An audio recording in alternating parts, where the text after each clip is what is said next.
su Biblia en Génesis 12, del 10 en adelante. Hoy terminamos el 12º capítulo de Génesis.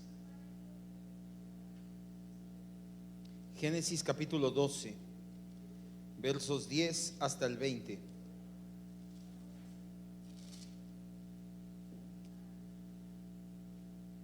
Ponga mucha atención lo que dice la Biblia. Hubo entonces hambre en la tierra y descendió Abraham a Egipto a morar allá, porque era grande el hambre en la tierra. Y aconteció que cuando estaba para entrar en Egipto, dijo a Sarai su mujer: he aquí, ahora conozco que eres mujer de hermoso aspecto, y que cuando te vean los egipcios dirán: es su mujer, y me matarán a mí, y a ti te reservarán la vida. Ahora pues, di que eres mi hermana, para que me vaya bien por causa tuya, y viva mi alma por causa de ti. Y aconteció que cuando entró Abraham en Egipto, los egipcios vieron que la mujer era hermosa en gran manera. También la vieron los príncipes de Faraón y la alabaron delante de él, y fue llevada la mujer a casa de Faraón, e hizo bien Abraham por causa de ella, y él tuvo ovejas, vacas, asnos, siervos, criadas, asnas y camellos. Mas el Señor hirió a Faraón y a su casa con grandes plagas por causa de Sarai, mujer de Abraham. Entonces Faraón llamó a Abraham y le dijo: ¿qué es esto que has hecho conmigo? ¿Por qué no me declaraste que era tu mujer? ¿Por qué dijiste es mi hermana, poniéndome en ocasión de tomarla a mí por mujer? Ahora pues, he aquí tu mujer, tómala y vete. Entonces Faraón dio la orden a su gente acerca de Abraham, y le acompañaron, y a su mujer con todo lo que tenía. Vamos a orar.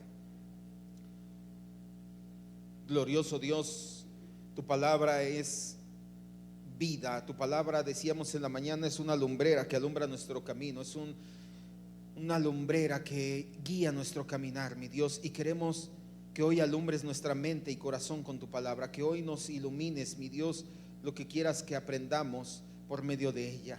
Tu palabra es viva y eficaz, es más cortante que una espada de dos filos, y siempre cumple el cometido por el cual lo enviaste. Y sabemos que hoy no es la excepción, Señor. Si vas a moldear, si vas a endurecer, si vas a consolar, si vas a edificar nuestras vidas, que así sea, pero que no salgamos de aquí como entramos, mi Dios. Que salgamos siempre transformados por tu palabra a lo que tú deseas y tienes planeado para nosotros. Gracias, Padre, en el nombre de Jesús nuestro Señor y Salvador te decimos amén.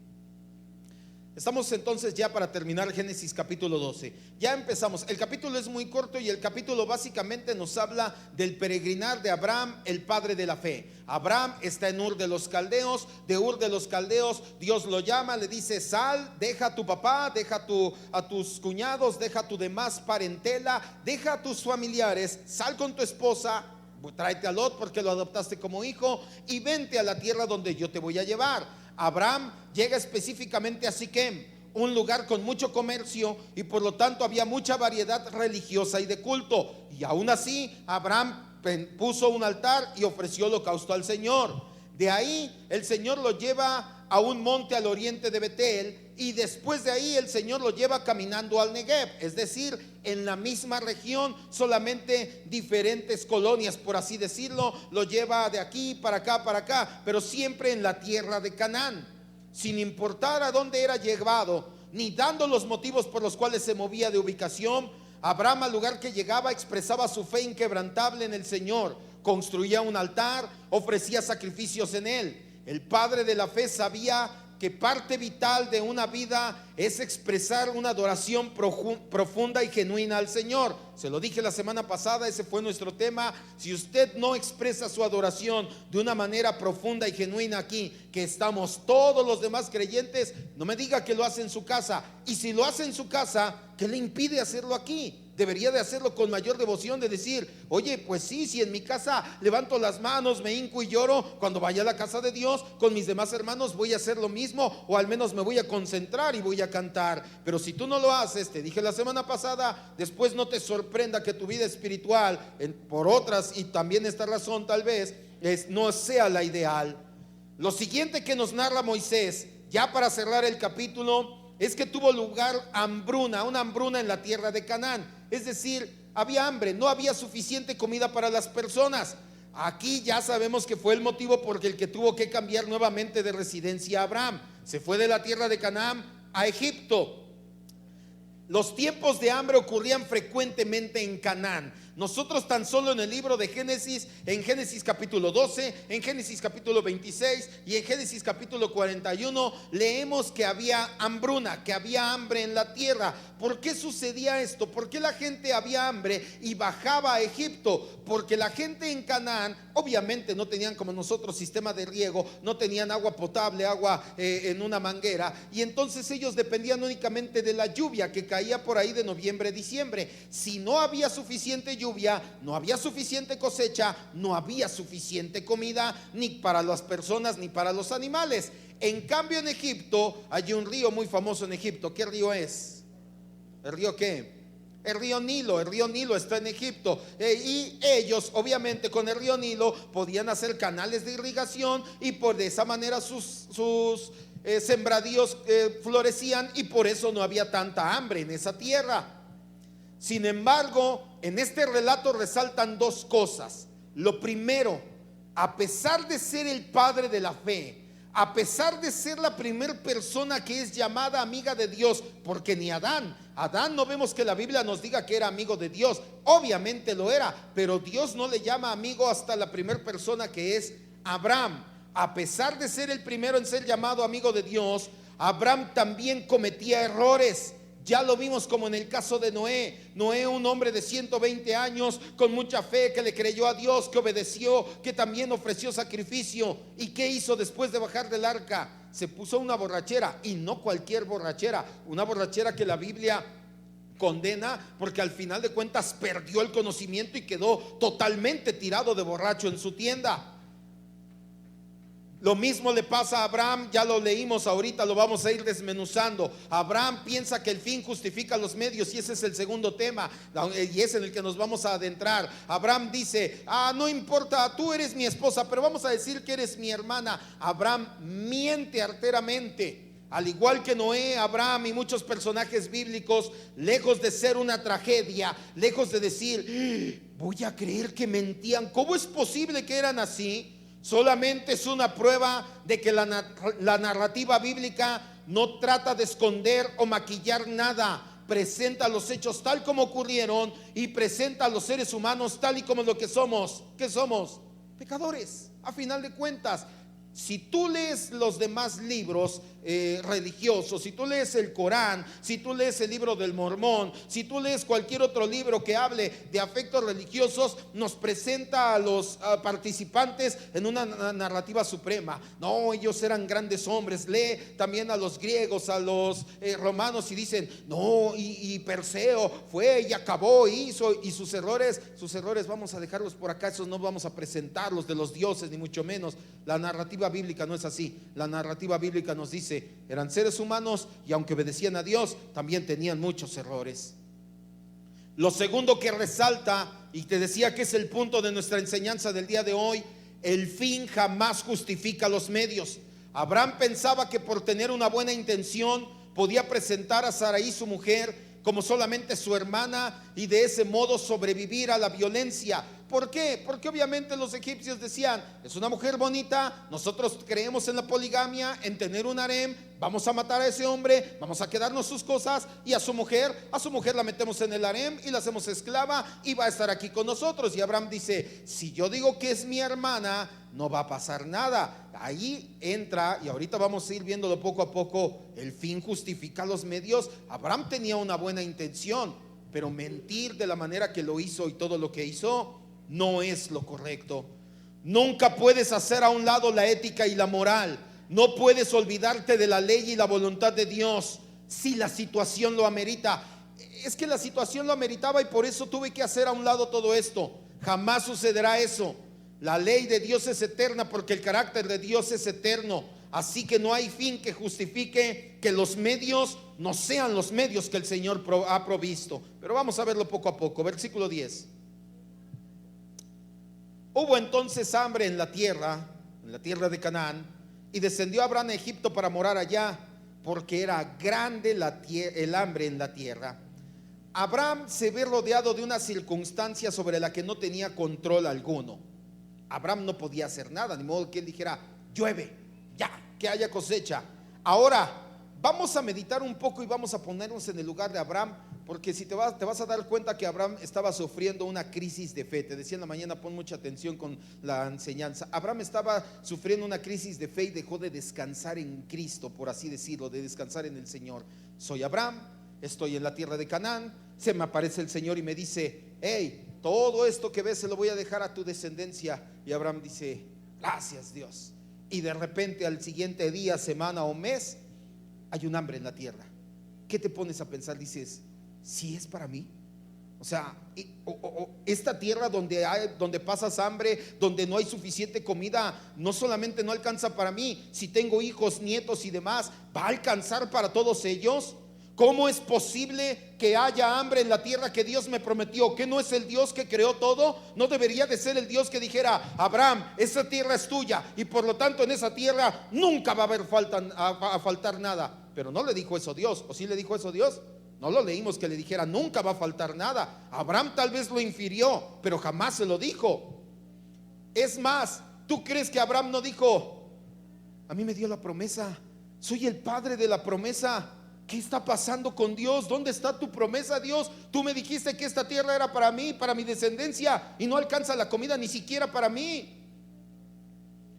Era el hambre grande en la tierra, dice la narrativa, en que Dios le había prometido a Abraham y su simiente. No se trataba de algo trivial, aunque es cierto que repetidamente había hambre allí en la tierra, ya te dije. Aún así era una severa prueba de fe para Abraham.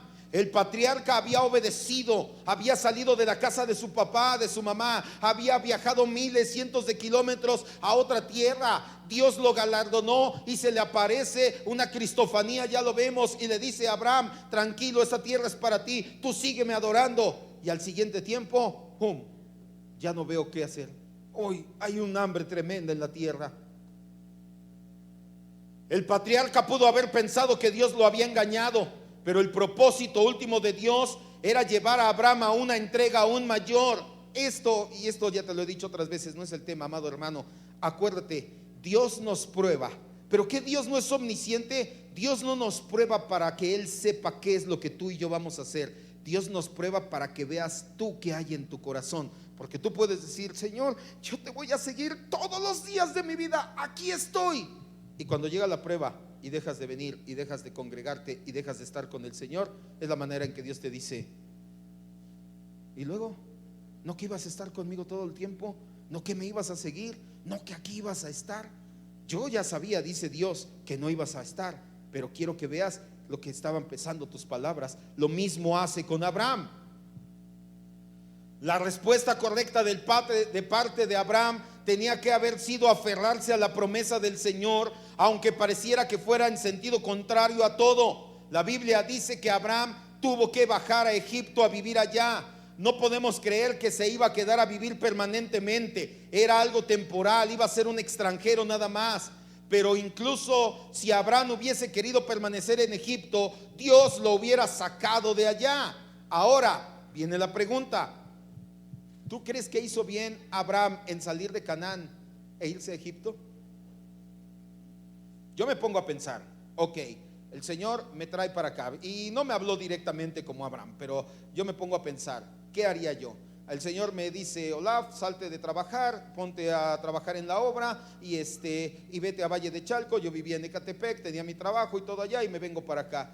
Si yo me hubiera quedado aquí, y como les decía hace rato, si la iglesia se queda y todo, yo no me voy a quedar aquí y decir: no, pues aquí me quedo y me hundo con el barco. ¿Qué tiene que hacer Olaf? Regresarme, buscar un trabajo y proveer a mi familia. ¿A poco no es lo que tenía que hacer Abraham? No. Abraham tenía que confiar plenamente. Aquí estoy, no se distraiga. Abraham tenía que confiar plenamente en el Señor. El hambre no tenía que impedir que Abraham escuchara al Señor. ¿Cuál es la gran diferencia? ¿Por qué yo sí lo haría y él no? Porque a Abraham se le presentó directamente Cristo antes de encarnarse y le dijo: Abraham, esta tierra que ves es para ti y para tu descendencia.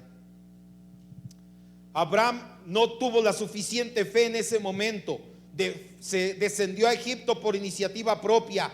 No consultó a Dios. Estaba lleno de temor. Si Abraham hubiera orado: Señor, aquí está mi altar, te amo, pero yo no puedo vivir así, tengo esposa, hijo o un sobrino y tengo muchas cosas, muchas responsabilidades, gracias, me voy.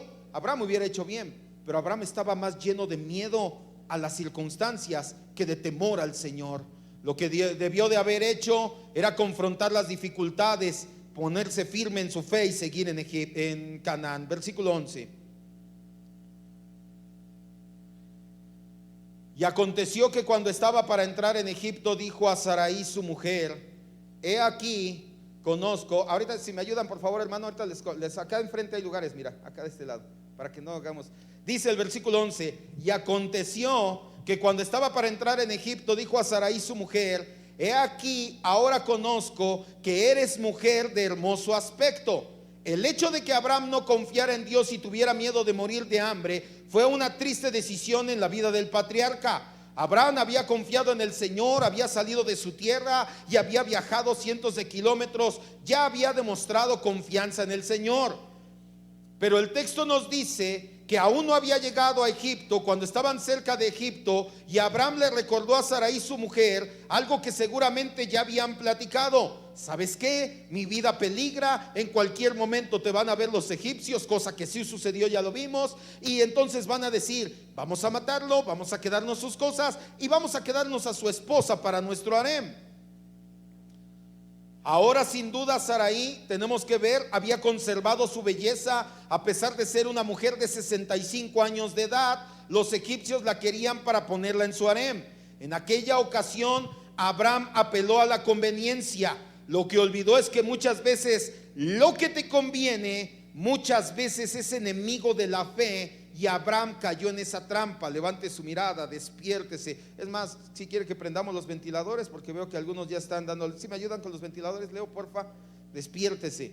Un gran enemigo de nuestra fe es lo que nos conviene. Escúcheme, véame, despierte. No es el tema, pero de verdad que es importante, porque muchas veces estamos en esa bifurcación: obedecer al Señor, mi fe, y lo que quiero, lo que me conviene, lo que necesito, lo que me gusta. Y cuando nosotros pensamos que lo que me conviene es lo mejor y me voy sobre de eso, se ha vuelto un enemigo de la fe. Abraham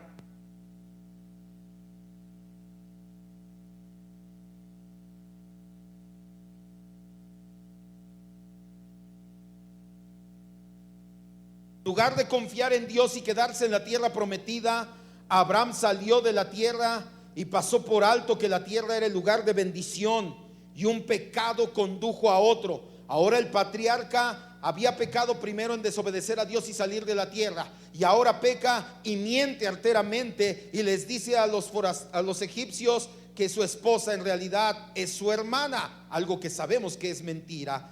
Versículo 12 y 13.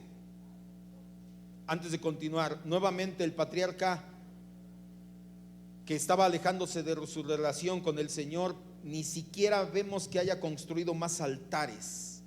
Nuevamente vemos que el fin justifica los medios. Primera vez que para Abraham el fin justifica los medios. Oye, hace hambre, y en lugar de decir voy a obedecer a Dios, dice el fin justifica los medios, vámonos a Egipto. Segunda vez que el fin justifica los medios para Abraham. Oye, me pueden matar, y en lugar de decir yo voy a confiar en Dios, es más, ni salgo de mi casa, ¿qué hace Abraham? Vamos a mentir y a decirles que solamente eres mi hermana en lugar de mi esposa.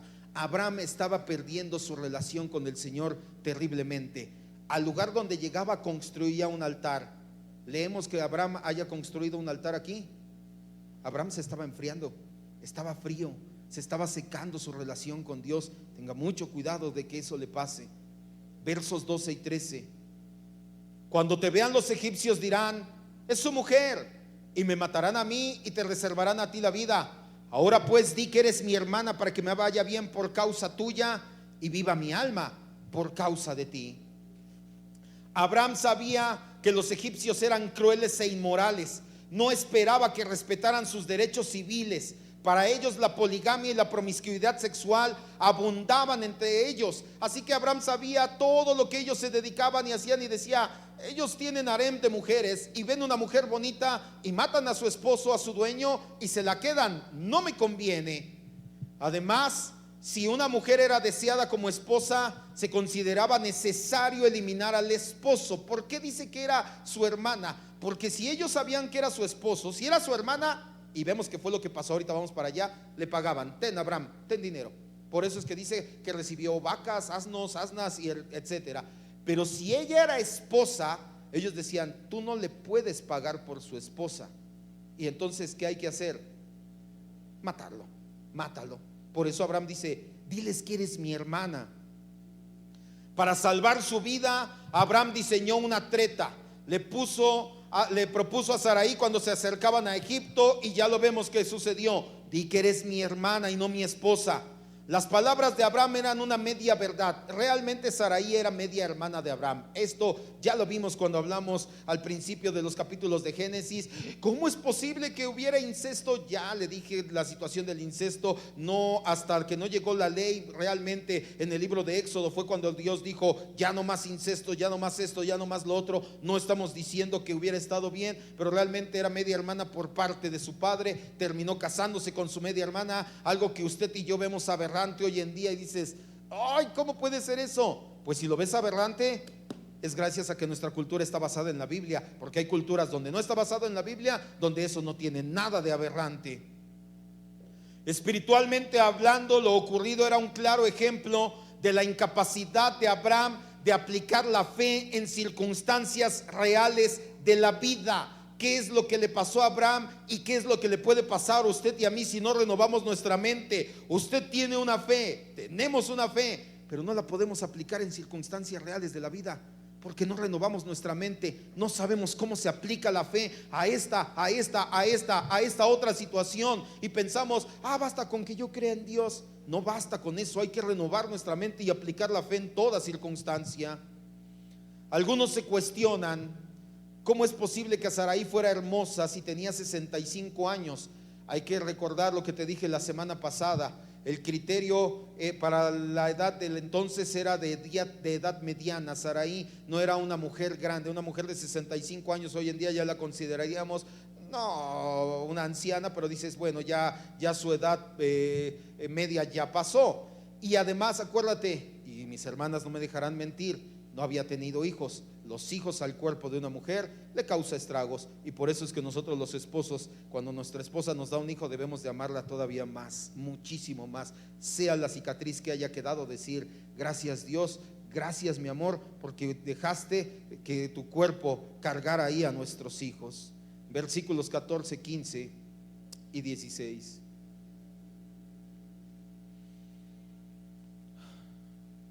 Y aconteció que cuando entró Abraham en Egipto, los egipcios vieron que la mujer era hermosa en gran manera.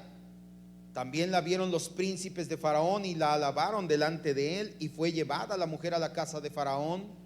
E hizo bien Abraham por causa de ella. Abraham, gracias, tu hermana es muy bonita. Ellos pensaban que era su hermana.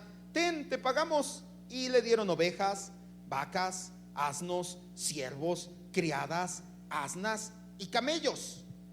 El encuentro de Abraham y los egipcios ocurrió tal y como el patriarca lo había anticipado.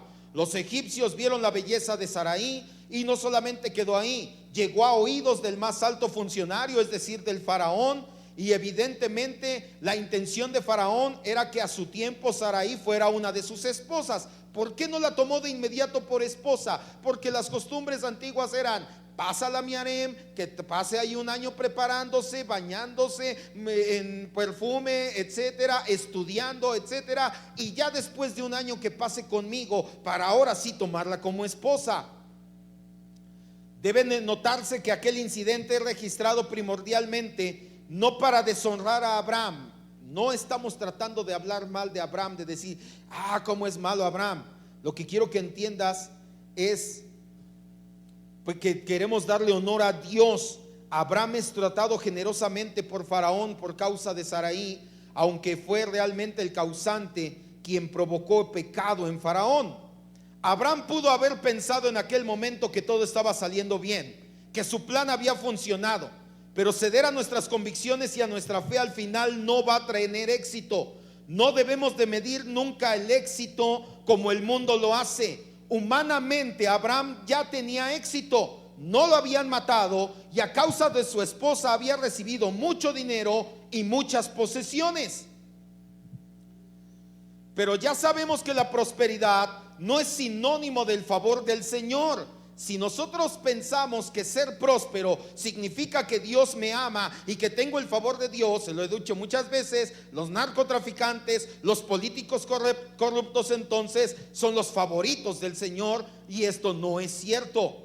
El pequeño gran problema con Abraham es que estaba renunciando a su fe para lograr todo esto. Tú ponte a pensar, nuevamente eres Abraham y dices: oye, Dios me falló, me sacó de mi casa y me trajo a una tierra donde hace hambre. Bueno, me voy a otra tierra, voy a mentir y voy a decir esto y esto. Oye, no me está yendo tan mal, mira, hasta me fue bien, me están dando mucho dinero.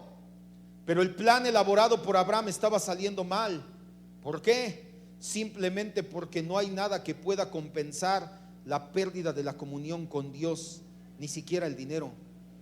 Todo el dinero que estaba recibiendo Abraham no se compara con un minuto de comunión con Dios.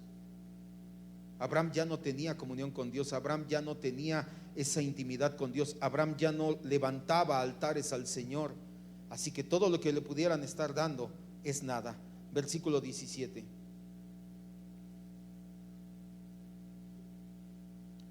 Mas el Señor hirió a Faraón y a su casa con grandes plagas por causa de Sarai, mujer de Abraham.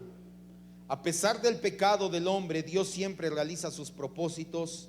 El propósito de Dios. ¿Por qué es importante esta parte? ¿Por qué la escribe Moisés en el libro de Génesis?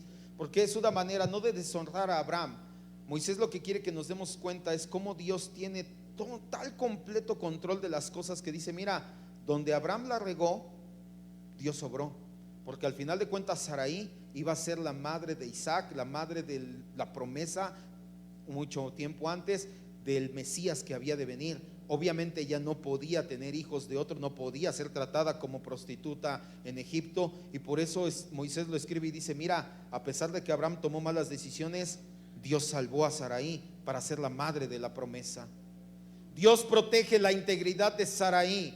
La Biblia nos dice que por medio de unas plagas, no sabemos qué plagas eran. Algunos piensan que era un previo de las plagas que leemos en Éxodo. No lo podemos saber realmente. La palabra que utiliza aquí Moisés hace relación con enfermedades. Lo que haya sido es que Dios evitó que fuera profanada el instrumento que iba a ser la madre de la madre de la madre de la simiente prometida. Abraham había sacrificado el honor conyugal y de fidelidad de Sarai por autopreservación, pero Dios desbarató sus planes, y esto nos demuestra que no hay ninguna acción humana que pueda restringir los planes del Señor. Versículos 18 al 20.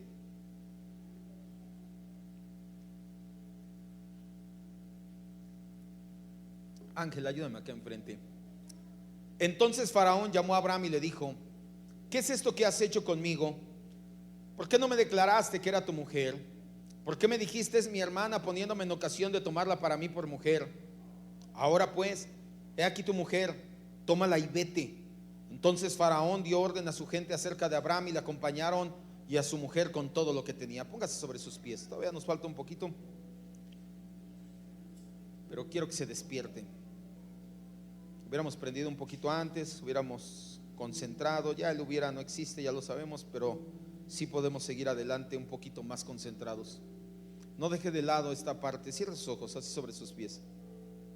Es bueno concentrarnos en el tiempo de adoración pública, bíblica, corporativa, pero eso no suple este tiempo de escuchar la palabra. Y si tú ni una ni otra, déjame decirte, estás perdido.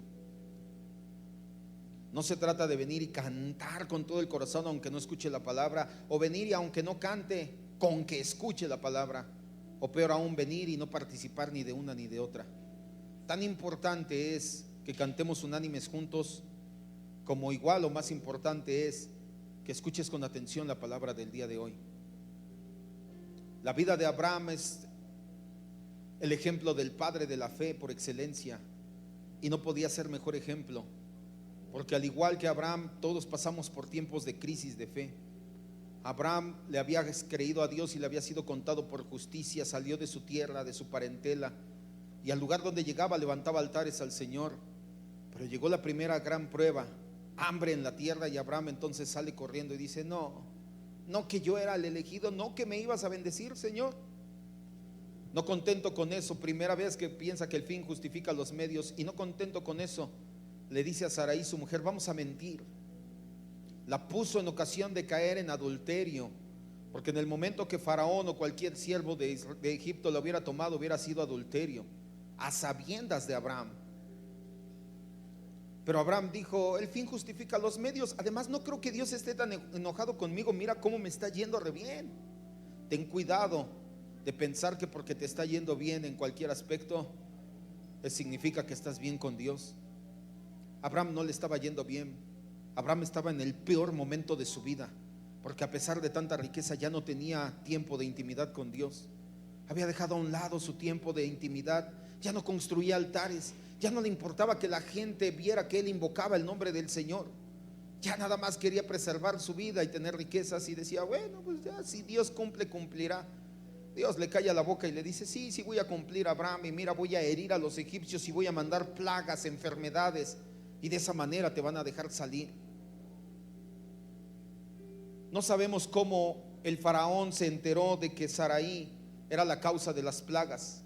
Muchos piensan que Sarai mismo se lo dijo cuando empezaron a ver estas enfermedades en el palacio, en todos lados.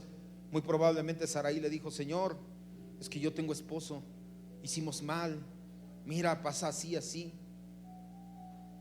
Como sea, cuando Faraón se entera de la verdad, llama a Abraham.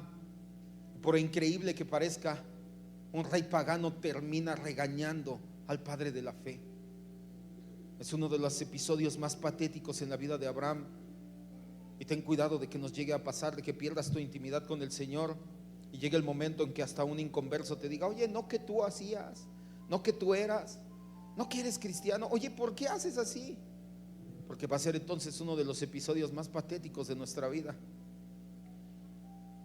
Todo por no tener una correcta comunión con el Señor. Abraham perdió su comunión con el Señor por una prueba de fe. Ten cuidado que te pase lo mismo. Ya después leemos y dice que puso guardias para que saliera de Egipto. ¿Por qué se los puso?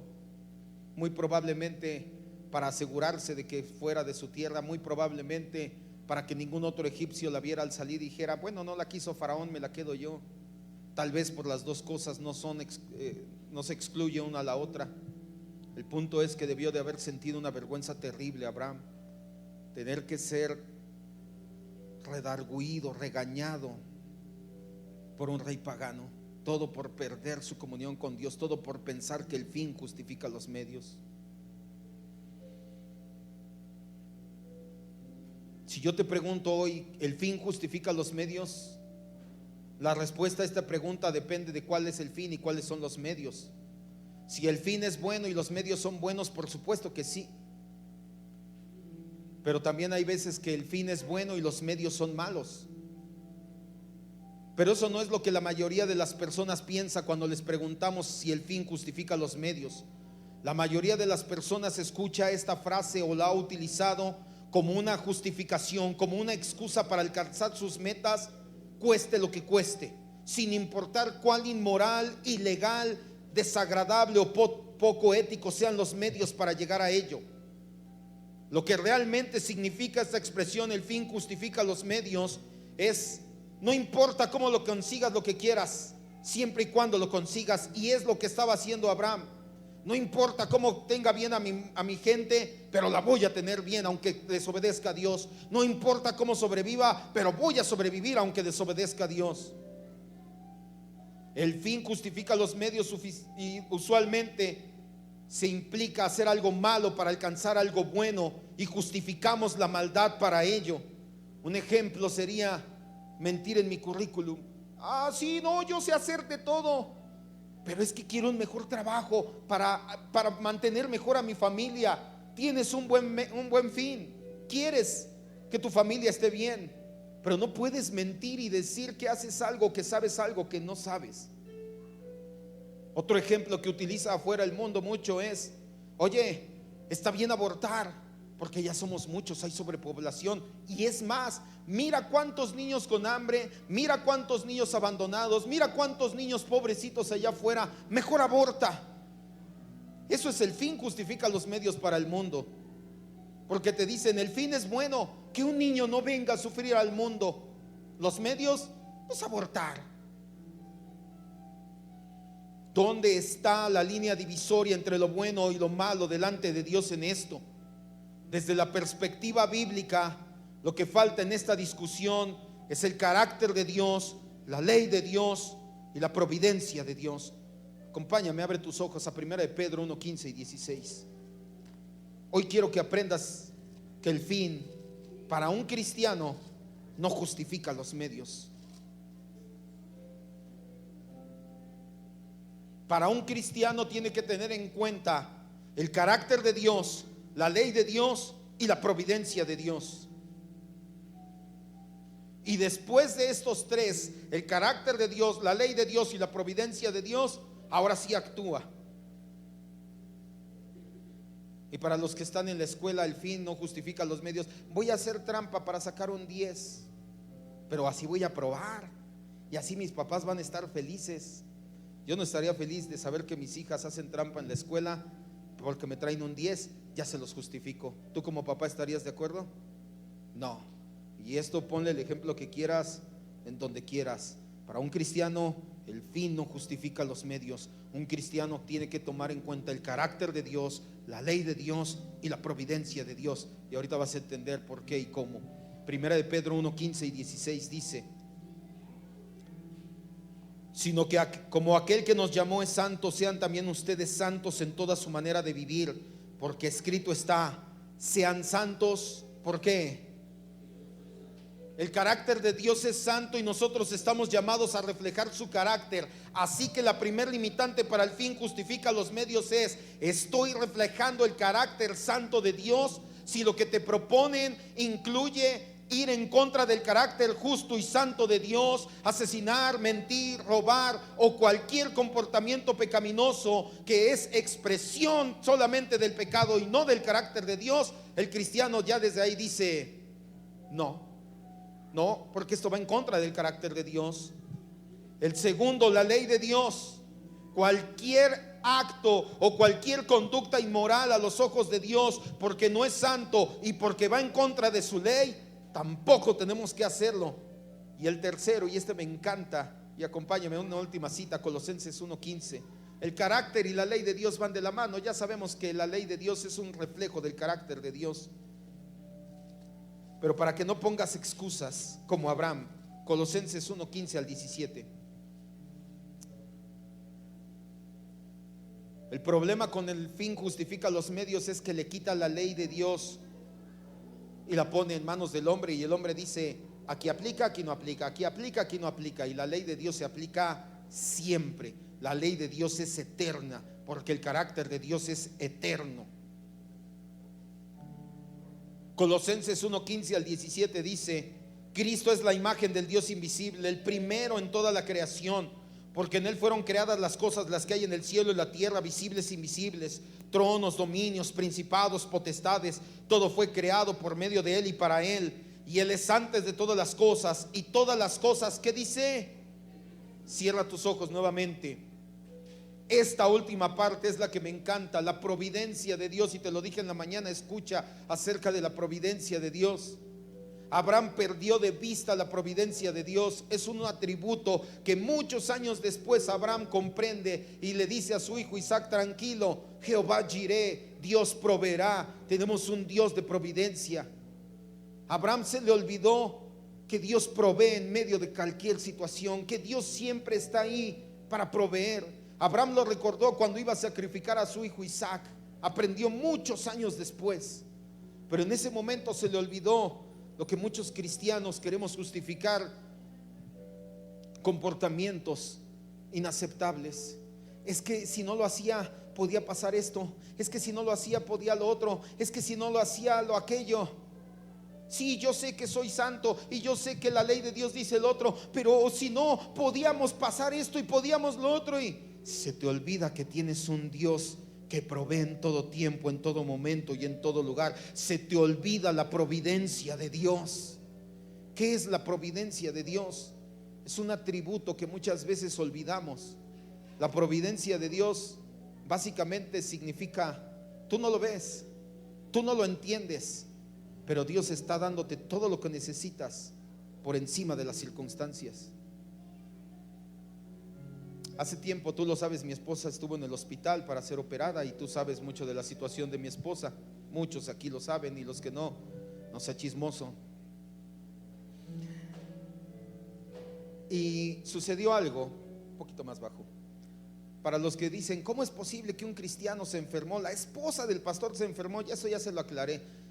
Nadie está exento de pasar estas situaciones. La Biblia no nos dice que los cristianos estamos exentos, y todos somos de cuerpo carnal, y el cuerpo de pecado está destinado a degradarse. Así que sí, el que mi esposa haya pasado por una situación tan fuerte como la que pasó en el hospital, no estaba exenta, y es algo que dijimos gracias Dios. En la prueba también decimos gracias, pero ahí aprendimos a ver la providencia de Dios todavía más, muchísimo más, como no tienes idea. Lejos de renegar de Dios, ya después cuando platicamos la situación dijimos, Dios, tu providencia estuvo en todo momento. Ay, ¿cómo vas a decir que en el hospital y operando a tu esposa? Por supuesto que sí, porque no estábamos exentos, pero Dios estuvo en todo tiempo con nosotros. El estudio que le hicieron, le mandaron a hacer un estudio un poco antes, nos sirvió perfecto para que la operaran de inmediato. Hemos tenido pláticas con personas que han pasado por situaciones muy parecidas a mi esposa, y sabes, no tuvieron el diagnóstico correcto en el tiempo correcto. Dejaron pasar mucho tiempo, y lamentablemente ya están en situaciones irreversibles o muy malas. Y a mi esposa, Dios en su providencia nos mandó con el médico correcto en el tiempo correcto, y dio el diagnóstico correcto en el tiempo perfecto. Ya en el hospital nos puso con las personas correctas.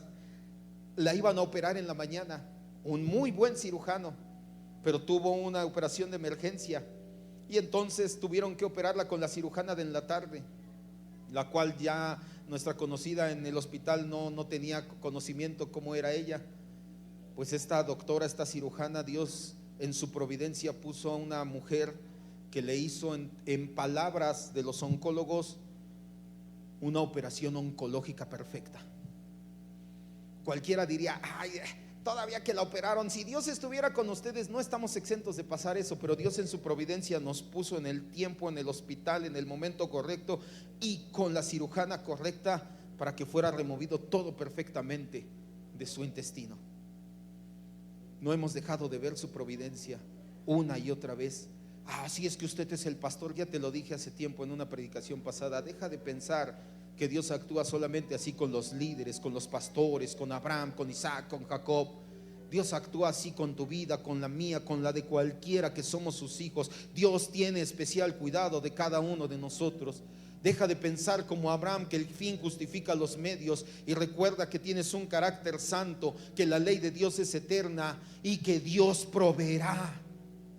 Deja de justificar malas acciones, malos comportamientos y pecados impenitentes pensando, es que si no, ¿cómo le hago? Y empieza a decir, Dios proveerá, Dios proveerá, Dios va a proveer.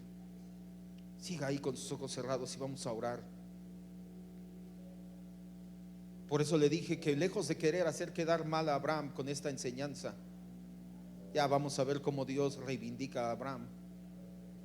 Lo que vemos es la maravillosa mano de Dios en medio de todo. Dios en su providencia hiere al faraón y a su familia con plagas, y Faraón deja libre a Sarai sin haberla tocado para nada, lista para portar la semilla del que sería una vez, o de donde descendería el Mesías. Dios tiene todo bajo control. Dios no se olvida de nada. El fin no justifica los medios, amado hermano. Entiéndelo. No importa a qué te dediques, no importa dónde estés, no importa lo que hagas, el fin no justifica los medios, amado hermano. Vamos a orar y a decirle, Señor y Dios, te damos gracias en esta tarde. Nos permites, Señor, recibir tu palabra, recibir enseñanza, y nos permites, mi Dios, llenarnos de ella. Hoy hemos entendido, Señor, que el fin no justifica los medios.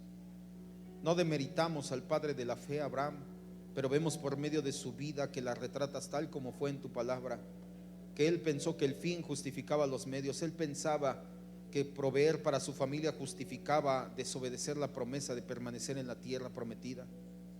Él pensaba que preservar su vida justificaba el hecho de presentar a Sarai como su hermana y no como su esposa.